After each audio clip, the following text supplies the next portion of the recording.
Boa tarde, moçada. Tudo bem com vocês? Aqui quem vos fala é o professor Eugênio Bastos, canal Geogênio, a serviço dos alunos que gostam de estudar e passar em concursos. Moçada, vamos fortalecer o canal, dê aquele like, se inscrevam no canal, compartilhe o vídeo e ajude o professor Eugênio Bastos a democratizar o ensino da geografia. Moçada, no nosso encontro de hoje, irei comentar o primeiro simulado Geogênio 2022 para os alunos que estão se preparando para o Colégio Naval. Espero que vocês gostem do comentário e, havendo qualquer dúvida, faça a sua pergunta que eu terei o máximo prazer de respondê-la. Valeu, moçada? Estamos juntos e misturados. Então vamos lá, moçada, a primeira questão. As mortes em Petrópolis causadas pela chuva chegaram a 178. O número foi divulgado hoje, dia 21, pela Defesa Civil do Estado do Rio de Janeiro.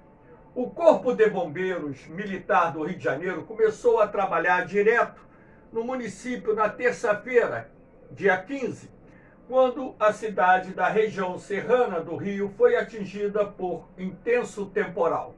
Nos dias seguintes, a chuva não tem dado trégua, o que interrompe em vários momentos as operações de busca. O solo encharcado é um risco para novos desabamentos e deslizamentos. Até agora, 24 pessoas foram resgatadas com vida pelos militares. A tragédia ocorrida na cidade de Petrópolis foi fruto da combinação de alguns fatores, dentre os quais é possível citar. Lembrando que essa tragédia ocorreu no dia 15 de fevereiro de 2022, um assunto bem atual, cuja probabilidade de ser abordado na prova do Colégio Naval esse ano é relativamente grande. Então, vamos analisar as afirmativas. Primeira, a geografia da cidade, localizada na região serrana do Rio de Janeiro, cria condições para tragédias desse tipo, correto? Pois muitas edificações foram construídas em costas sujeitas a deslizamento de terras por ocasião de chuvas fortes e de longa duração. Correta, afirmativa 100% correta. A cidade de Petrópolis se encontra na região serrana do Rio de Janeiro, na área da Serra do Mar, e sendo assim, muitas das suas construções se encontram em áreas de encostas vulneráveis a deslizamentos e escorregamentos de terra por ocasião das fortes chuvas que são muito comuns na região nos meses de verão. Segunda afirmativa, a intensidade da chuva verificada no município de Petrópolis foi absurdamente alta, pois em cerca de 3 horas choveu mais de 250 milímetros, causando alagamentos de ruas, transbordamento de rios e deslizamento de encostas, correto? Então, o volume de chuva que ocorreu no intervalo de 3 horas foi absurdamente alto.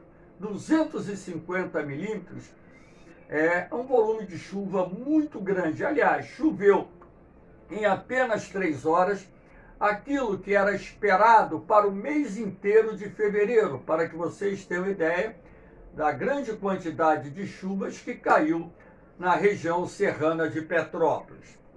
3. O deslocamento da zona de convergência intertropical em direção à região sudeste foi o fator determinante para a ocorrência do volume de chuvas que causaram enormes transtornos em Petrópolis. A afirmativa está errada. A zona de convergência intertropical atua na Amazônia e na região nordeste do país. A ZCIT, ela não atua na região sudeste do Brasil, muito menos na região centro-oeste, Sendo assim, essa afirmativa está errada. Lembrando que a zona de convergência intertropical é uma área onde se processa o encontro dos ventos alísios, criando uma zona de instabilidade atmosférica que se encontra nas imediações da linha do Equador ao longo do ano. Quarta afirmativa: a passagem de uma frente fria pelo mar próximo ao litoral da região sudeste canalizou o ar quente e úmido procedente da Amazônia, criando as condições necessárias para a formação do núcleo de tempestade que atingiu Petrópolis. Afirmativa correta. Nós tivemos a passagem de uma frente fria pelo oceano e, no transcurso dessa passagem, tivemos a canalização do ar quente e úmido procedente da Amazônia, que deu origem a núcleos de tempestade, não só aqui no estado do Rio de Janeiro, como também, por exemplo, no estado de Minas Gerais. Sendo assim, a letra C, se as afirmativas 1, 2 e 4 estiverem corretas. Lembrando que na prova do Colégio Naval temos sempre uma questão com esse tipo de moldagem. Questão de número 2. O território brasileiro é ocupado por uma grande diversidade de paisagens vegetais, que vêm sendo desmatadas pela ação antrópica.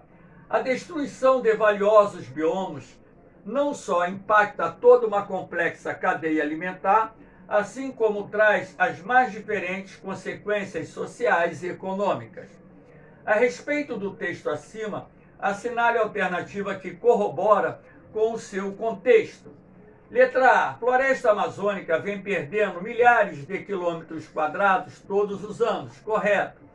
Sendo que o arco do desmatamento tem avançado de forma acelerada na sua porção setentrional. Errado. O arco do desmatamento tem avançado nas porções sul e oriental da Amazônia, não na porção setentrional, no norte. Sobretudo em razão da expansão das fronteiras agrícolas. Lembrando que esse arco do desmatamento, também chamado Arco do Fogo ou Arco do Desflorestamento, se estende da porção oriental do Acre até a borda oriental do Pará e a borda ocidental do Maranhão. Letra B. O bioma do Cerrado perdeu boa parte da sua cobertura vegetal nos últimos 50 anos. Correto. Fruto não só da expansão do agronegócio, correto, que progressivamente transformou a região no celeiro agrícola do país, correto, assim como a extração da madeira para diversos fins. Correta, afirmativa 100% correta. A principal causa da destruição do Cerrado, do bioma do Cerrado, foi justamente a expansão das fronteiras agrícolas, sobretudo a partir da década de 1960. Então, vastas extensões do Brasil Central, onde se encontra o bioma do Cerrado, foram desmatadas para dar lugar às plantações de soja, milho e também a criação de gado. Sendo assim, a afirmativa está correta. Lembrando que também a extração da madeira se faz presente no bioma do Cerrado. C. O bioma da Mata Atlântica, historicamente afetado pela ocupação humana, correto, vem se recuperando rapidamente. Errado. Essa recuperação do bioma da Mata Atlântica não vem ocorrendo de maneira acelerada. Pelo contrário, em alguns pontos, de fato, há uma recuperação do bioma. Mas o desmatamento também continua avançando no bioma da Mata Atlântica. Graças às ações de inúmeros governos estaduais e também de ONGs, que já conseguiram recuperar mais de 10% da área desmatada. Gostaria eu que de fato isso tivesse acontecido, né? Pois o bioma da Mata Atlântica já perdeu algo em torno de 93% da sua cobertura nativa. D. O bioma da Caatinga foi até o momento o menos afetado pela ação antrópica. Errado. O bioma da Caatinga já perdeu mais de 70% da sua cobertura nativa. Os biomas menos afetados pela ação humana são o do Pantanal e da Amazônia, da floresta amazônica. uma vez que a região é dominada pelo clima tropical semiárido, que inviabiliza o aproveitamento do polígono da seca para o desenvolvimento agrícola. Inviabilizar não, tá? Cria dificuldades para o aproveitamento da região para a produção agropecuária. Agora, a partir do momento em que você possa irrigar a terra, e de fato existem grandes projetos de irrigação na região, você transforma essas áreas em núcleos de desenvolvimento do agronegócio, como, por exemplo, existem vários polos fruticultores na região. E também no polígono da seca tem um período chuvoso que vai de dezembro a abril, onde a atividade da agricultura e da criação de gado se desenvolvem bem. Então, principalmente a agricultura, porque o gado é uma atividade permanente. A agricultura, ela é uma atividade que, dependendo da área, se desenvolve apenas no período da estação chuvosa, caso a propriedade não tenha sistema de irrigação. Então, a afirmativa está errada. Letra E. O bioma do Pantanal é o mais preservado do Brasil. Até aí tudo bem, na medida em que o governo impede o desenvolvimento de atividades agrárias na região. O governo não impede, ele limita o desenvolvimento de atividades agrárias. O Pantanal Mato-Grossense, por exemplo, é uma das áreas destinadas à criação de gado existentes na região centro-oeste. Então, a afirmativa está errada. E também lá no Pantanal você tem a produção agrícola em desenvolvimento, o que de certa forma tem sido de grande importância para a preservação do bioma. Então, nós temos aqui como resposta correta a letra B. Vamos à questão de número 3. Aqui nós temos um gráfico mostrando a evolução da PIA, população em idade ativa, e a razão de dependência. PIA, população em idade ativa, é composta por todas as pessoas que têm de 15 a 64 anos. Razão de dependência é a soma das pessoas que têm de 0 a 14 anos com as pessoas acima dos 65 anos. Então aqui nós temos em azul a PIA, em vermelho a razão de dependência. Então vamos lá. A partir do gráfico é possível perceber que a PIA, população em idade ativa, que se estende dos 15 aos 64 anos, é superior à razão de dependência, que corresponde à soma da população que tem de 0 a 14 anos, com a população acima dos 65 anos. Dessa forma, é possível afirmar que, letra A, o Brasil vive no momento chamado bônus demográfico, também conhecida como janela demográfica, que, por sua vez, constitui o melhor momento para que um país possa se desenvolver se as ações políticas contribuírem para esse feito. Correto. Quando a janela demográfica de um país se abre, nós temos a PIA maior do que a razão de dependência. Dessa forma, nós temos o melhor momento para que um país possa se desenvolver. Mas, para isso, se faz necessário que o governo invista em educação, ciência, tecnologia, crie as bases consolidadas para o desenvolvimento econômico, razão pela qual esse período, caso o governo faça a lição de casa, nós chamamos de janela demográfica ou simplesmente janela de oportunidade. Afirmativa correta, então já sabemos que o gabarito é letra A. B. Quando a PIA supera a razão de dependência, o país passa a contar com uma mão de obra qualificada, não necessariamente, porque a qualificação da mão de obra depende dos investimentos em educação, o que é essencial para o seu desenvolvimento científico e tecnológico. Correto, a mão de obra qualificada é essencial para o desenvolvimento científico e tecnológico, mas para isso também o governo tem que investir grandes somas no desenvolvimento da ciência e tecnologia, o que não ocorre no Brasil. Momento este vivido pelo Brasil na atualidade, que é um erro grosseiro da afirmativa. Letra C. As previsões feitas pelos demógrafos brasileiros é o fechamento da janela demográfica por volta das décadas de 2050 a 2060, correto? Sendo assim, o governo, a partir desse momento, terá menores gastos com saúde e o sistema previdenciário. Errado. Porque, na medida em que a população aumenta, o percentual de idosos também cresce. Ora, se o percentual de idosos está crescendo, a demanda por recursos no setor previdenciário e no setor de saúde também irão aumentar, razão pela qual a afirmativa está errada. Letra D.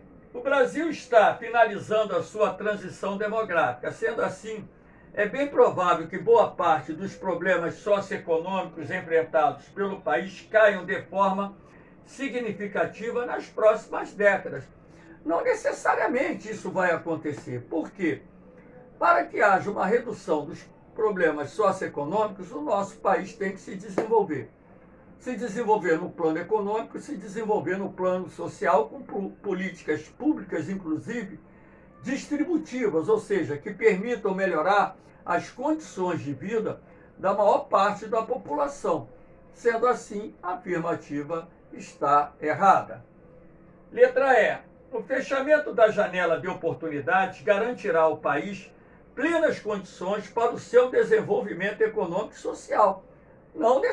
Isso não vai acontecer, porque a partir do momento que você fecha uma janela demográfica, fica muito mais difícil para que o país possa se desenvolver.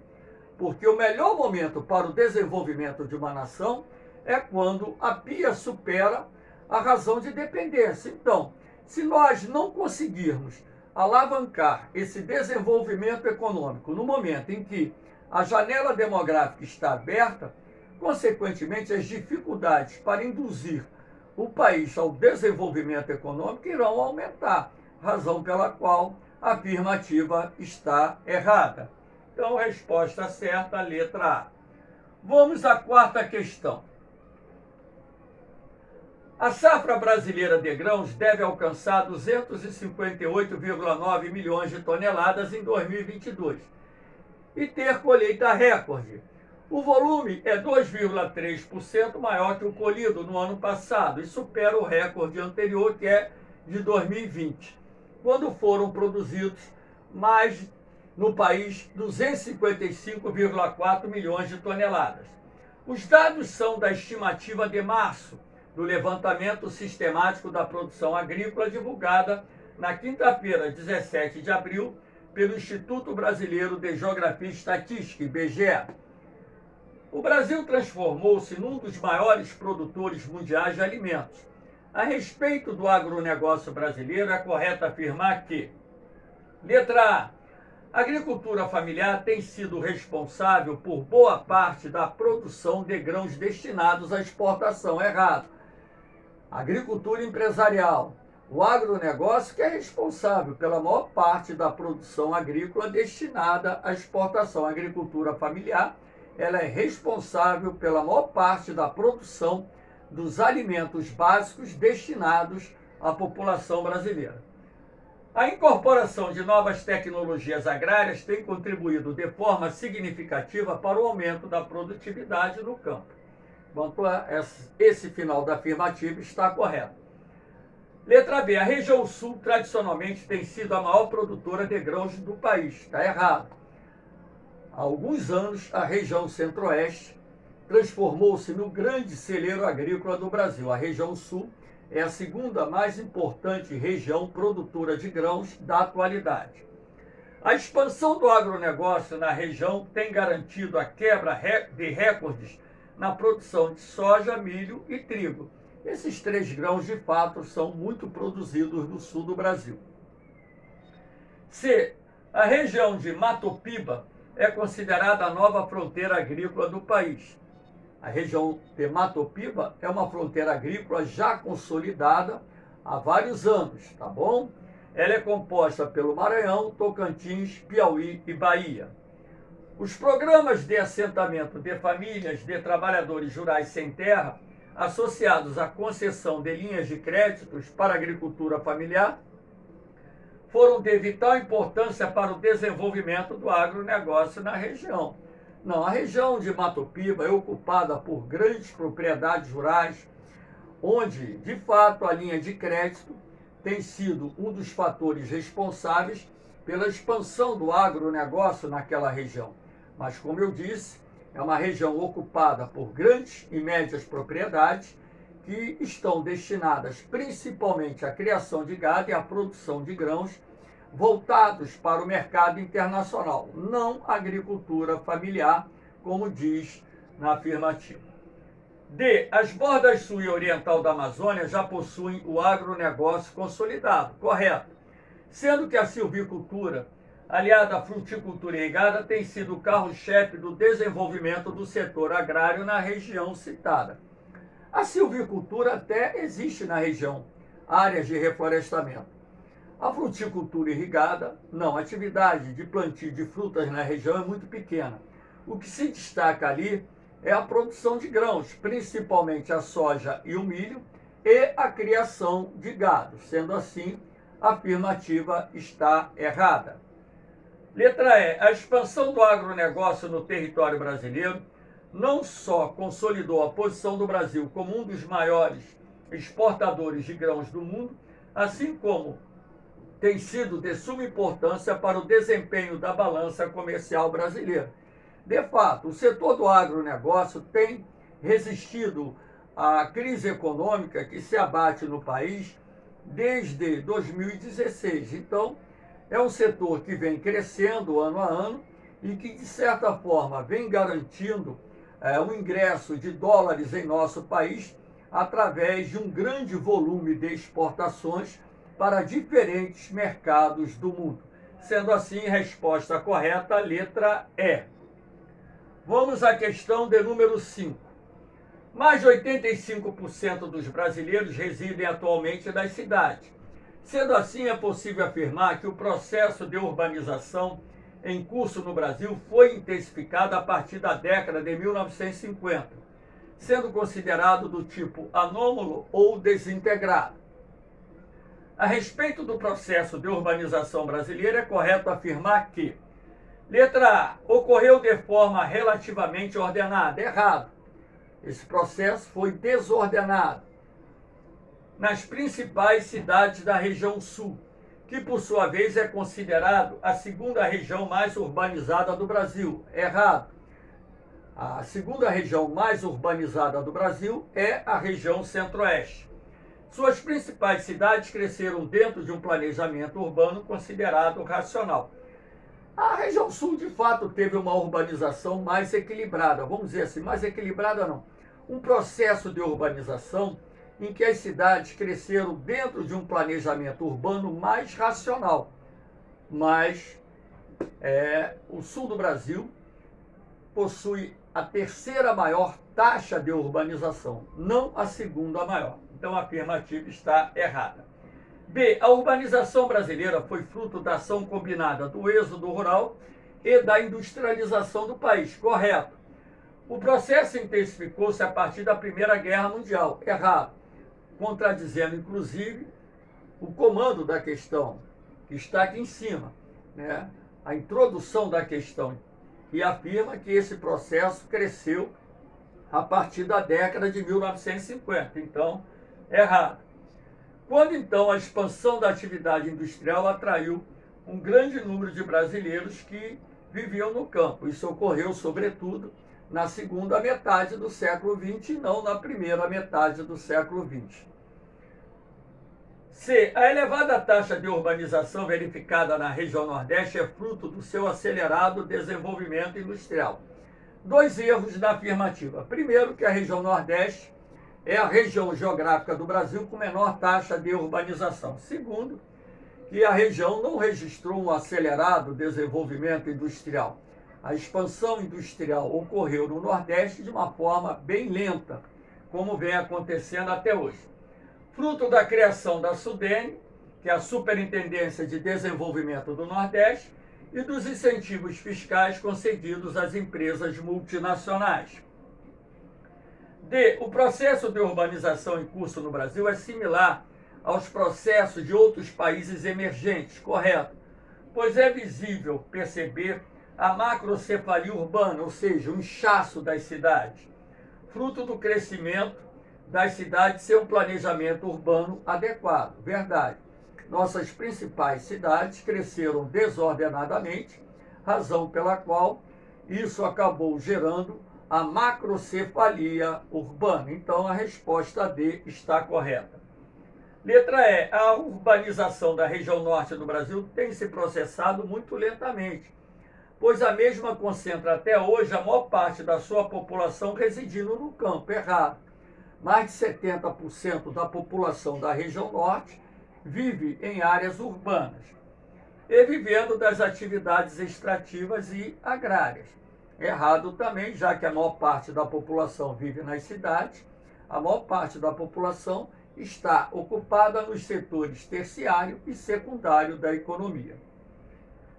Vamos à última questão do nosso simulado.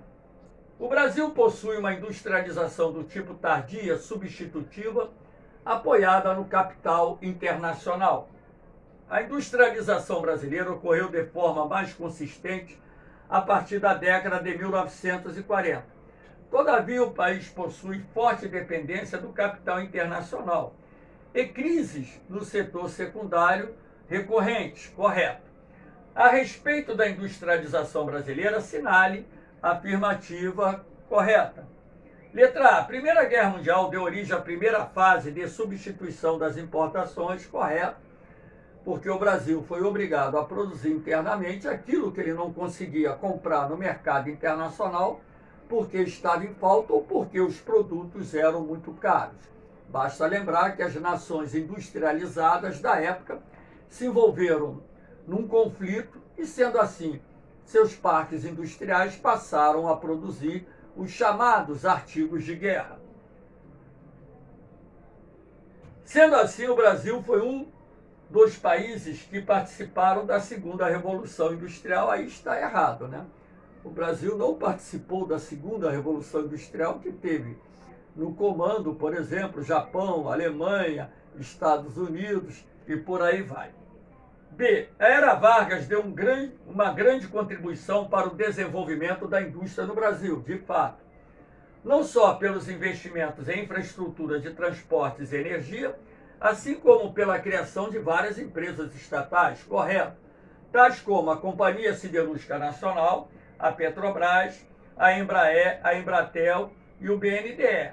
O erro está aqui na Embraer e na Embratel, empresas criadas durante o regime militar e não durante a Era Vargas. Então, a afirmativa está errada.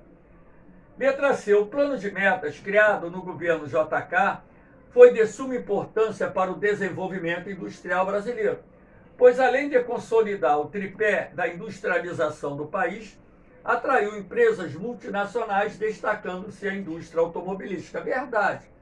Então, durante o plano de metas, o governo investiu maciçamente em infraestrutura de transporte, energia, comunicações, criou uma política de incentivos fiscais para atrair empresas multinacionais, destacando-se aí o setor automotivo. E também, durante o governo JK, tivemos a consolidação do tripé da industrialização brasileira, que é constituído pelo capital privado nacional, capital privado multinacional e o capital de origem estatal. Afirmativa correta. Letra D. O período militar promoveu grandes investimentos nos setores considerados básicos e estratégicos para o desenvolvimento do país. Correto. Destacando-se não só o setor da infraestrutura, até aqui correto, assim como a implantação de modernos tecnopolos no país. Aí está o erro.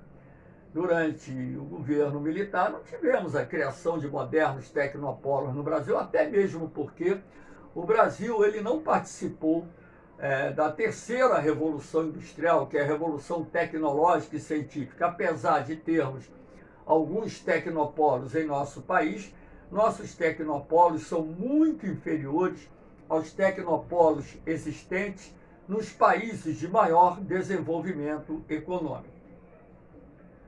Letra E. O período pós-1990 foi marcado pela adoção dos princípios da doutrina neoliberal, correto, fundamentados no Estado mínimo, correto. O desmonte do Estado empresário ficou restrito às indústrias de base e ao setor de infraestrutura, errado. As indústrias de base, setor de infraestrutura, começaram a ser privatizados, mas também outros ramos estatais foram privatizados. Por exemplo, a Embraer, a empresa brasileira da aeronáutica, foi privatizada. Nós vendemos muitas empresas, né, para iniciativa privada a partir desse momento. Então, não foi só as indústrias de base e de infraestrutura que foram vendidas. Nós vendemos a Cobra Computadores, a Marfesa, que era uma empresa que fabricava trens, e tantos outros segmentos da indústria ou de empresas estatais que foram privatizados a partir da década de 1990. Lembrando que essa privatização avançou num ritmo mais acelerado no governo do Fernando Henrique Cardoso. Moçada, espero que vocês tenham gostado do comentário aí do primeiro simulado Geogênio para o Colégio Naval.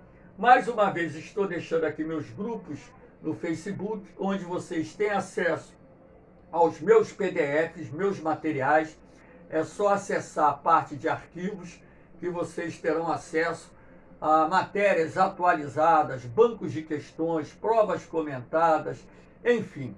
O canal Geogênio vem trabalhando com afinco para dar a você que está se preparando para concursos a melhor preparação possível, não só a nível de aulas bem simples e diretas que dão uma grande contribuição para o seu aprendizado, assim como também o treinamento através de provas comentadas e agora através dos simulados que estão sendo postados nos grupos com antecedência e posteriormente sendo comentados. Moçada, eu só peço que vocês ajudem a divulgar esse trabalho para fortalecer ainda mais o canal e, sendo assim, atingir um público de jovens e adultos que estão se preparando para os concursos cada vez maior. Valeu, moçada! Um beijão no coração de vocês, um forte abraço, fiquem com Deus, eu vou, mas eu volto, hein? Fui!